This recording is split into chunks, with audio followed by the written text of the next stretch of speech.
అండి welcome to my channel. అందరు ఎలా ఉన్నారండి? నేనైతే చాలా బాగున్నాను. అందరికీ హ్యాపీ సండే. సో ఈరోజైతే మేము విలేజ్కి వెళ్తున్నాం. ఎందుకో చెప్తాను. ఇదైతే చాలా బాగుంది. పొద్దున్నే పని అయిపోయింది. సో అమ్మవారి పూజతో నా డే అయితే స్టార్ట్ అయిపోతుంది. డైలీ అమ్మవారి పూజ చేసుకొని నిత్య పూజ చేసుకోవాలి కాబట్టి నేనైతే కిచెన్లోనే ఫస్ట్ దీపం వెలిగిస్తాను అమ్మవారి ముందు. సో తర్వాత పూజ రూమ్లోకి వెళ్ళి నిత్య పూజ చేసుకుంటాను.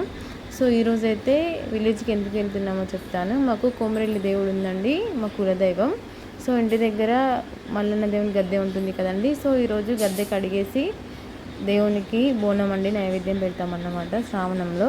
సో అందుకోసమని మేము ఈరోజు విలేజ్కి వెళ్తున్నాం. అందుకే పొద్దున్నే పని అయితే పూర్తి చేసుకున్నాను.